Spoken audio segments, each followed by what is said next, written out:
सोचिए एक ऐसा ब्रह्मांड जहां हर चीज, हर तारा, हर ग्रह, हर इंसान एकदम नथिंग से पैदा हुआ हो। मतलब जहां कोई टाइम नहीं था, कोई स्पेस नहीं था, सिर्फ शून्यता। और फिर अचानक सब कुछ शुरू हो गया। ये सोच हमारी समझ की हदों को पार कर जाती है। अगर एटम्स, जो हर चीज के बिल्डिंग ब्लॉक्स हैं, वो भी कुछ नहीं से बने, तो फिर उस नथिंग को किसने बनाया? क्या वो सच में कुछ नहीं था, या फिर वो एक ऐसी स्थिति थी जिसे हम आज की फिजिक्स से एक्सप्लेन नहीं कर सकते?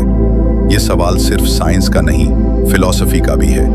यही तो हमें एग्जिस्टेंस के डीपर मीनिंग की ओर ले जाता है। हम क्यों हैं, कहाँ से आए हैं, और ये यूनिवर्स आखिर क्या है? जैसे जैसे हम एटम्स की ओरिजिन और नथिंगनेस की दुनिया को एक्सप्लोर करते हैं, ये जर्नी शायद हमें हमारी खुद की रियलिटी को नए नजरिए से देखने पर मजबूर कर दे। तो चलिए शुरुआत करते हैं इन माइक्रोस्कोपिक हीरों से, जिन्हें हम एटम्स कहते हैं। एटम्स मतलब वो पार्टिकल्स जिन्हें हम देख नहीं सकते, लेकिन जो हर चीज की नींव है। आपके फोन से लेकर आपके शरीर तक, पानी से लेकर तारे तक, हर चीज एटम से बनी है। हर एटम के अंदर होता है एक न्यूक्लियस, जिसमें रहते हैं पॉजिटिवली चार्ज्ड प्रोटॉन्स और न्यूट्रली चार्ज्ड न्यूट्रॉन्स। इस न्यूक्लियस के चारों तरफ ऑर्बिट करते हैं नेगेटिवली चार्ज्ड इलेक्ट्रॉन्स, एक इलेक्ट्रॉन क्लाउड की तरह। एटम का एलिमेंट कौन सा होगा, ये उसके प्रोटॉन्स की संख्या तय करती है, जिसे कहते हैं एटॉमिक नंबर। जैसे अगर किसी एटम में एक प्रोटॉन है, तो वो हाइड्रोजन है, जो सबसे सिंपलेस्ट और सबसे ज्यादा पाया जाने वाला एलिमेंट है पूरे ब्रह्मांड में। एटम्स की स्टेबिलिटी को दो फंडामेंटल फोर्सेस कंट्रोल करती हैं। स्ट्रॉन्ग न्यूक्लियर फोर्स, जो न्यूक्लियस में प्रोटॉन्स और न्यूट्रॉन्स को एक साथ बांधे रखती है। इलेक्ट्रोमैग्नेटिक फोर्स, जो इलेक्ट्रॉन्स को न्यूक्लियस के आसपास ऑर्बिट में बनाए रखती है। इन दोनों फोर्सेस की बैलेंस से ही एटम्स स्टेबल रहते हैं, और यही फाउंडेशन है हर चीज की, यहाँ तक कि हमारी लाइफ की भी। अब जब हम समझ चुके हैं कि एटम्स क्या होते हैं और कैसे काम करते हैं, अब सवाल है कि ये एटम्स आए कहाँ से? एटम्स की ओरिजिन की कहानी शुरू होती है बिग बैंग से। करीब 13.8 बिलियन साल पहले एक ऐसा कॉस्मिक इवेंट हुआ जिसने स्पेस, टाइम, मैटर सबको जन्म दिया। बिग बैंग के बाद यूनिवर्स बहुत हॉट और डेंस था। उस वक्त कुछ भी स्टेबल नहीं था, बस एक बॉइलिंग सूप थी फंडामेंटल पार्टिकल्स की, जैसे क्वार्क्स और ग्लूऑन्स। जैसे जैसे यूनिवर्स फैलने लगा और थोड़ा थोड़ा ठंडा होने लगा, क्वार्क्स आपस में जुड़कर प्रोटॉन्स और न्यूट्रॉन्स बनाने लगे। यही थे एटम्स की कहानी के पहले किरदार। ये एरा कहलाता है न्यूक्लियोसिंथेसिस, जिसमें बने हाइड्रोजन और हीलियम के न्यूक्लियाई। साथ में थोड़े बहुत लिथियम और बेरिलियम भी बने, लेकिन कॉम्प्लेक्स एलिमेंट्स जैसे कार्बन, ऑक्सीजन और आयरन वो अभी नहीं बने थे। उनकी कहानी शुरू होती है स्टार्स से। स्टार्स यानी ब्रह्मांड की फर्नेसेस। जब कोई स्टार सफिशिएंटली मैसिव होता है, तो उसके कोर में न्यूक्लियर फ्यूजन रिएक्शंस शुरू होते हैं। हाइड्रोजन न्यूक्लियाई आपस में फ्यूज होकर हीलियम बनाते हैं, और यही रिएक्शन उस स्टार को एनर्जी देती है। जैसे जैसे स्टार इवॉल्व करता है, वो हीलियम से कार्बन, फिर ऑक्सीजन और फिर सिलिकॉन जैसे एलिमेंट्स प्रोड्यूस करता है। और आखिरकार जब स्टार अपने आखिरी स्टेज पर पहुंचता है, तब बनता है आयरन, जो फ्यूजन से एनर्जी नहीं देता, बल्कि एनर्जी एब्जॉर्ब करता है।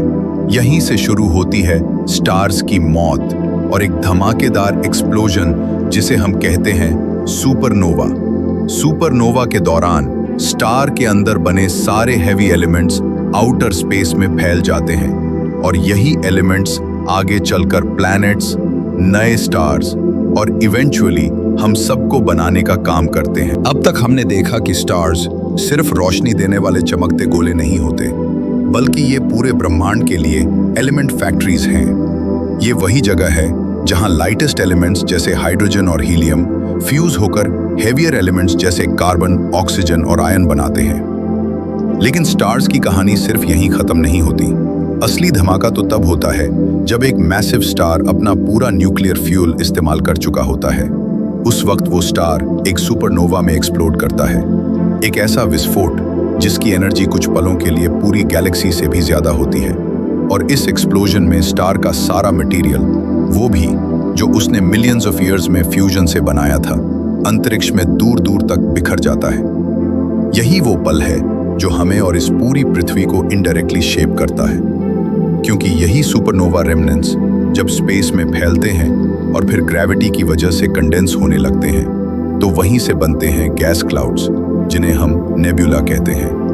नेब्यूला ही वो जगह है जहां से अगली जनरेशन के स्टार्स और उनके आसपास घूमने वाले प्लैनेट्स बनते हैं। और इन्हीं प्लैनेट्स में से एक था हमारा अर्थ। यानी अगर सीधा कहें तो हम सब लिटरली स्टार डस्ट से बने हैं। हमारे शरीर में जो कार्बन है वो किसी पुराने स्टार के अंदर बना था।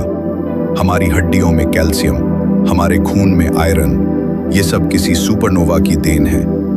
इतना ही नहीं, जब अर्थ बना तो वो भी इन स्कैटर्ड एटॉमिक इंग्रेडिएंट्स से ही बना था। और फिर इन्हीं एटम्स ने मॉलिक्यूल्स बनाए और मॉलिक्यूल्स ने मिलकर ऑर्गेनिक केमिस्ट्री को जन्म दिया, जिससे आगे चलकर लाइफ की शुरुआत हुई। तो कहीं ना कहीं हम सब उसी कॉस्मिक एक्सप्लोजन की लेगेसी हैं।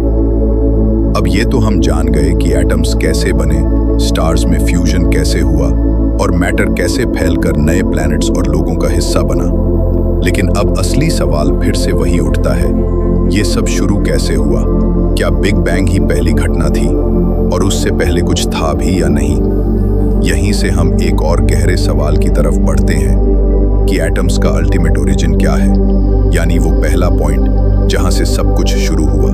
और वहीं से शुरू होती है अगली कहानी, क्वांटम मैकेनिक्स, मल्टीवर्स और उस नथिंग की जिसमें से ये एवरीथिंग निकला। तो अब तक हमने ये समझा कि एटम्स कैसे बने, स्टार्स कैसे उन्हें फ्यूज करके कॉम्प्लेक्स एलिमेंट्स में बदलते हैं और सुपरनोवा कैसे इन एलिमेंट्स को पूरे कॉस्मोस में फैला देता है, जिनसे इवेंचुअली प्लैनेट्स और लाइफ बनती है। लेकिन अब सवाल है, बिग बैंग से पहले क्या था?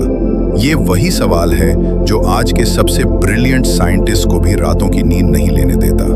बिग बैंग को हम मानते हैं the beginning of everything. Space, time, energy, matter सब वहीं से शुरू हुआ। लेकिन अगर वहां से सब कुछ शुरू हुआ तो उससे पहले क्या था?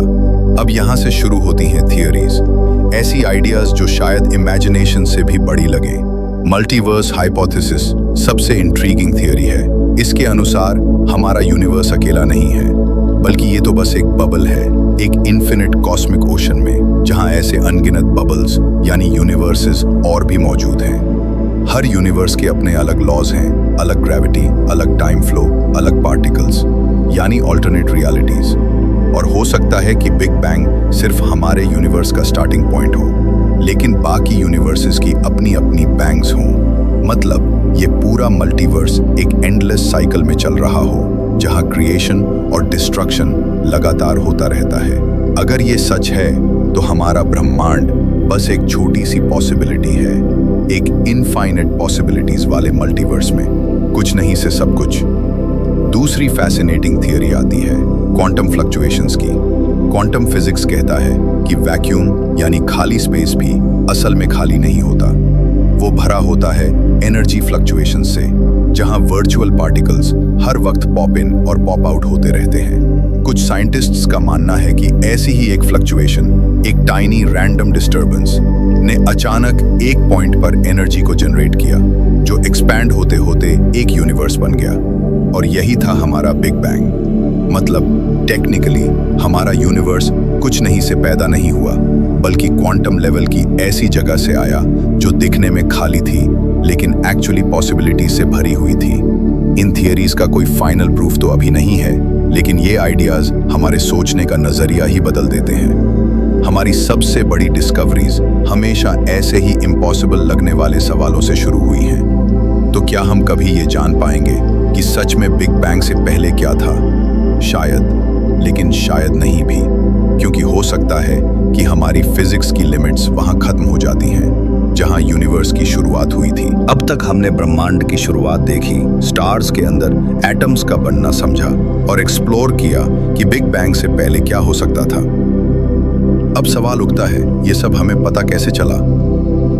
एटम्स इतने छोटे होते हैं कि उन्हें देखना तो छोड़िए, इमेजिन करना भी मुश्किल है। फिर कैसे इंसानों ने उन्हें पहचाना, एक्सप्लेन किया और इवेंचुअली उनके बिहेवियर को कंट्रोल करना सीखा? ये कहानी है विज्ञान की सबसे थ्रिलिंग डिटेक्टिव जर्नी की। जॉन डाल्टन, एटम की पहली थ्योरी। सबसे पहले शुरुआत करते हैं जॉन डाल्टन से, जिन्होंने 1800 में पहली बार साइंटिफिकली प्रपोज किया कि मैटर छोटे छोटे इंडिविजिबल पार्टिकल से बना है, जिन्हें उन्होंने कहा एटम्स। डाल्टन का एटॉमिक मॉडल काफी सिंपल था। हर एलिमेंट के एटम्स एक जैसे होते हैं और डिफरेंट एलिमेंट्स के एटम्स अलग होते हैं। उस वक्त के लिए ये आइडिया रेवोल्यूशनरी था, लेकिन अभी एटम का अंदरूनी स्ट्रक्चर पूरी तरह मिस्ट्री ही था। फिर आया साल 1897 और जे थॉमसन ने किया एक बड़ा धमाका साइंटिफिक दुनिया में। उन्होंने कैथोड रे ट्यूब एक्सपेरिमेंट से यह साबित किया कि एटम एक सॉलिड इंडिविजिबल पार्टिकल नहीं है, बल्कि उसके अंदर नेगेटिवली चार्ज्ड पार्टिकल्स होते हैं, जिन्हें हम आज कहते हैं इलेक्ट्रॉन्स। थॉमसन ने अपना प्लम पुडिंग मॉडल दिया, जिसमें उन्होंने एटम को एक पॉजिटिव चार्ज वाली सॉफ्ट बॉल की तरह इमेजिन किया, जिसमें इलेक्ट्रॉन्स एम्बेडेड होते हैं, जैसे ड्राई फ्रूट्स किसी पुडिंग में। हालांकि ये मॉडल बाद में डिस्प्रूव्ड हुआ, लेकिन इलेक्ट्रॉन की डिस्कवरी ने पहली बार एटम को अंदर से तोड़कर देखा। अब बारी थी एक और गेम चेंजर की, अर्नेस्ट रदरफोर्ड। 1909 में उन्होंने गोल्ड फॉयल एक्सपेरिमेंट किया, जिसमें उन्होंने अल्फा पार्टिकल्स को एक पतली गोल्ड फॉयल पर फेंका। उम्मीद थी कि सारे पार्टिकल्स सीधे निकल जाएंगे, लेकिन कुछ पार्टिकल्स तेजी से बैक स्कैटर हो गए। ये टोटली अनएक्सपेक्टेड था। इससे रदरफोर्ड ने कंक्लूड किया कि एटम के सेंटर में कुछ बहुत डेंस और पॉजिटिवली चार्ज्ड मौजूद है, जिसे उन्होंने नाम दिया न्यूक्लियस। और यहीं से आया रदरफोर्ड मॉडल, जिसमें इलेक्ट्रॉन्स न्यूक्लियस के चारों तरफ ऑर्बिट करते हैं, जैसे प्लैनेट्स सूरज के चारों ओर घूमते हैं। लेकिन इस मॉडल में एक दिक्कत थी।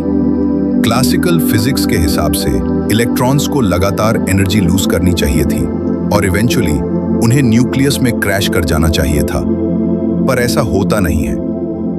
और यहीं से शुरू होती है वो साइंस जिसने पूरी रियलिटी का डेफिनेशन बदल दिया, क्वांटम मैकेनिक्स।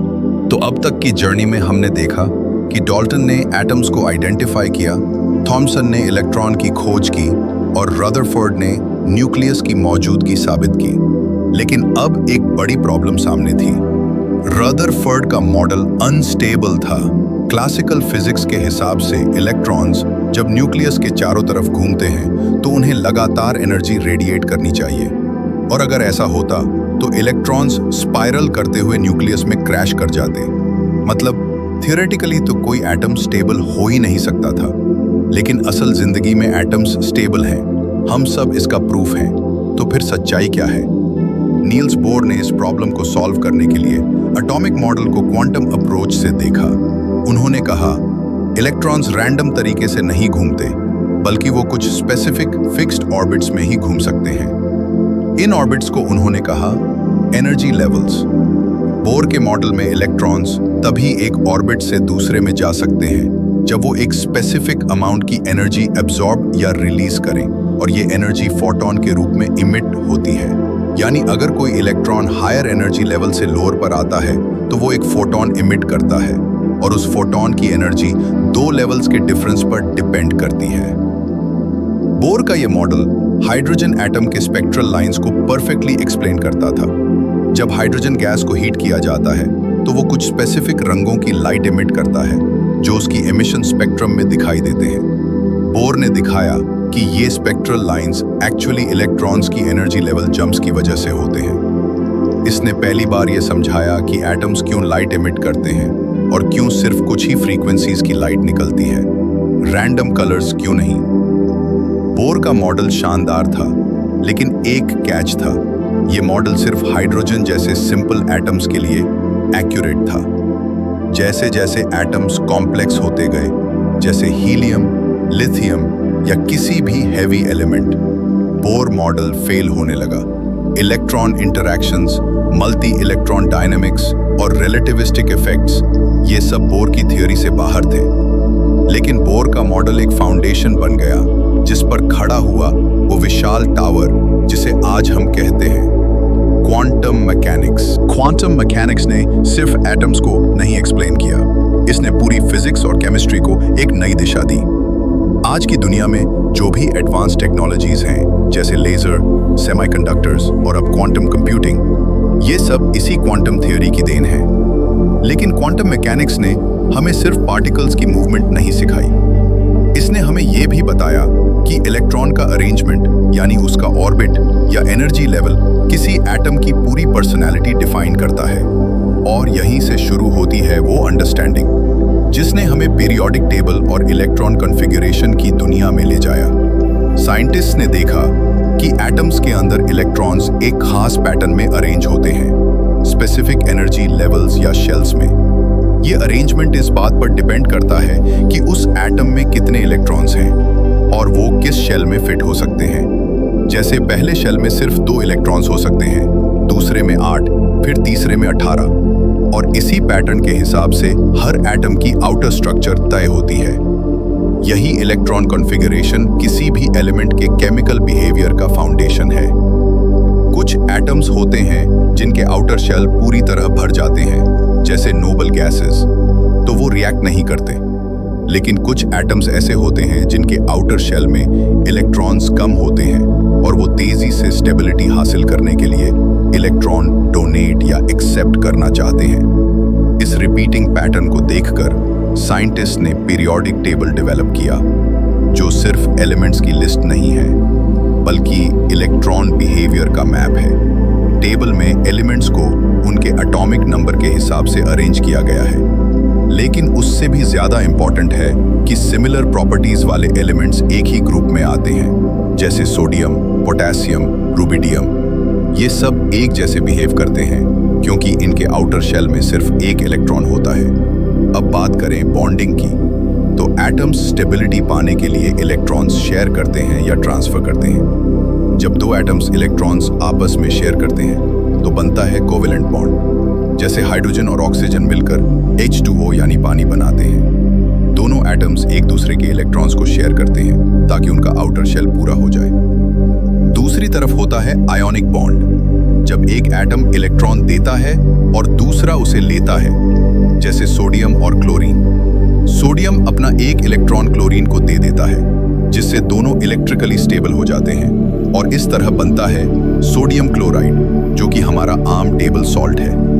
ये पूरी बॉन्डिंग की कहानी, चाहे वो कोवेलेंट हो या आयोनिक, इलेक्ट्रॉन्स के डांस की कहानी है। और ये डांस चलता है क्वांटम रूल्स के हिसाब से। अब तक हमने जाना कि एटम्स कैसे बिहेव करते हैं, इलेक्ट्रॉन्स कैसे ऑर्बिटल्स में अरेंज होते हैं और कैसे उनकी मूवमेंट से केमिकल बॉन्डिंग होती है। लेकिन अब सवाल उठता है, क्या एटम ही सबसे छोटी चीज है? शुरुआत में तो साइंटिस्ट को यही लगता था कि एटम इनडिविजिबल है, यानी इससे छोटा कुछ नहीं। लेकिन जैसे जैसे एक्सपेरिमेंट्स और टेक्नोलॉजी एडवांस्ड हुई, हमें ये समझ आने लगा कि एटम के भी अंदर एक पूरी दुनिया है।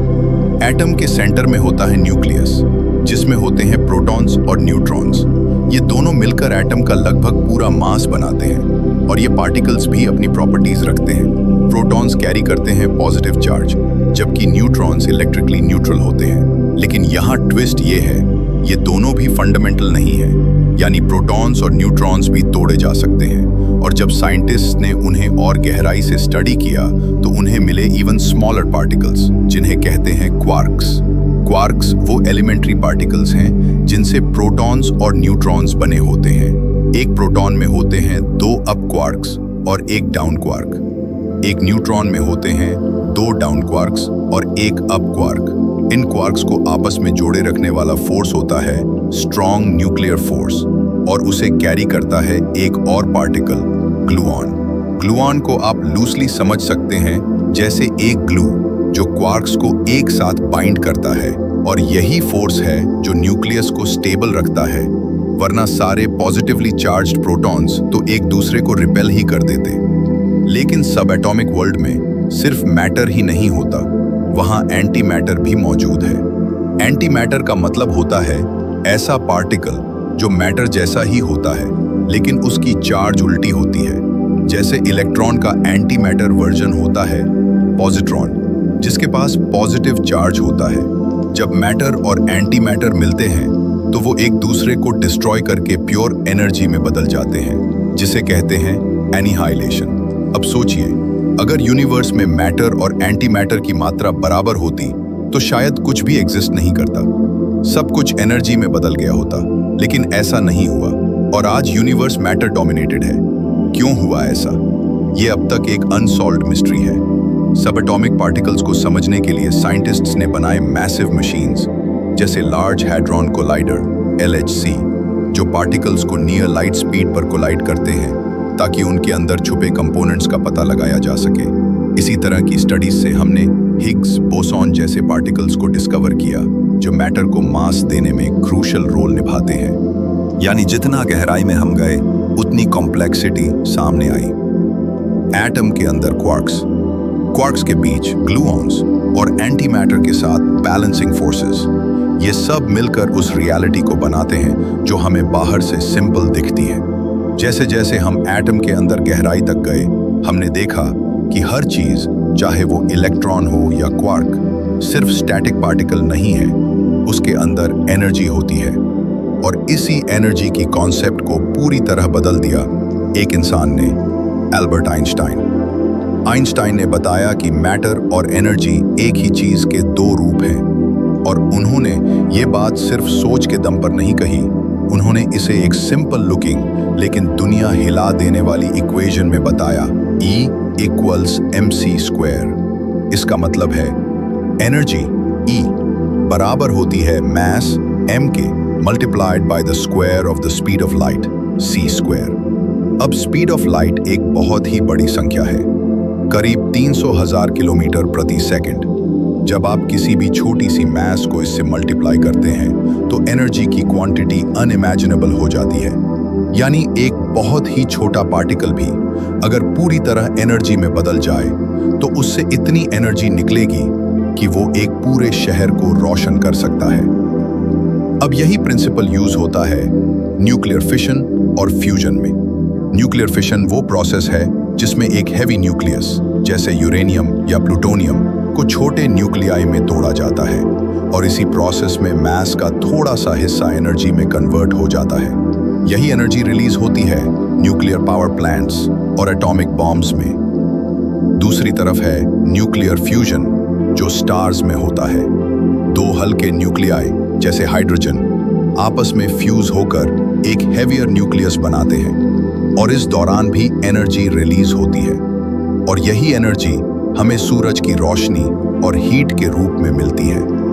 आइंस्टाइन की इक्वेशन ने हमें सिर्फ थियोरेटिकल आइडिया नहीं दिया, इसने हमें वो फ्रेमवर्क दिया जिससे हम एनर्जी प्रोड्यूस करना सीख सके और साथ ही ये भी समझ सके कि एटम्स सिर्फ सॉलिड पार्टिकल्स नहीं हैं, वो एनर्जी के कॉन्सेंट्रेटेड पैकेट्स हैं। अब सोचिए, अगर किसी 1 ग्राम मैटर को पूरी तरह एनर्जी में बदला जाए तो उससे जो एनर्जी निकलेगी वो कई टन्स TNT के बराबर होगी। और ये कॉन्सेप्ट सिर्फ रिएक्टर्स या बॉम्ब्स तक सीमित नहीं है।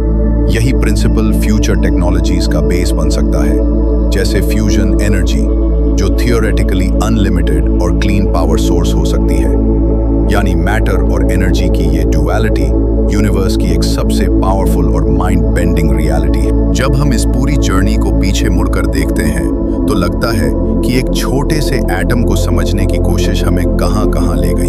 हमने जाना कि हर चीज, चाहे वो हमारी बॉडी हो, पेड़ हो, आसमान हो या दूर किसी गैलेक्सी का तारा, सब कुछ एटम से बना है। लेकिन एटम्स खुद भी रैंडम नहीं है, वो बनाए गए हैं पार्टिकल्स से, जिनके पीछे हैं इनविजिबल फोर्सेस, फंडामेंटल लॉज और एनर्जी का वो रूप जिसे हम अभी तक पूरी तरह समझ भी नहीं पाए हैं।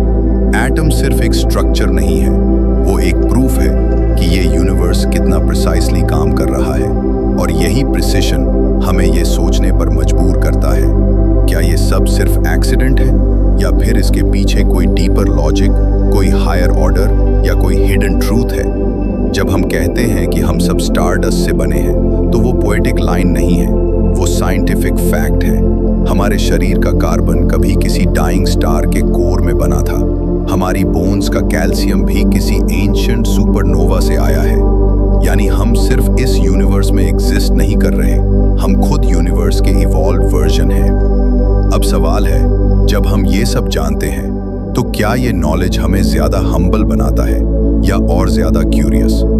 यूनिवर्स इन्फिनाइट है और शायद हमारी अंडरस्टैंडिंग हमेशा अधूरी रहेगी, लेकिन शायद यही अधूरापन सबसे ब्यूटीफुल है, क्योंकि अगर सब कुछ जान लिया जाए तो फिर खोज किस चीज की होगी। अगर आपको ये सीरीज पसंद आई तो जरूर कमेंट में बताइए कि आपको सबसे फैसिनेटिंग चीज क्या लगी, और ऐसे ही डीप और थॉट प्रोवोकिंग टॉपिक्स के लिए चैनल को लाइक करें, सब्सक्राइब करें और बेल आइकॉन जरूर दबाएं, ताकि अगली बार जब हम फिर किसी कॉस्मिक रहस्य की तरफ बढ़ें तो आप भी हमारे साथ चलें। शुक्रिया इस यात्रा में साथ चलने के लिए।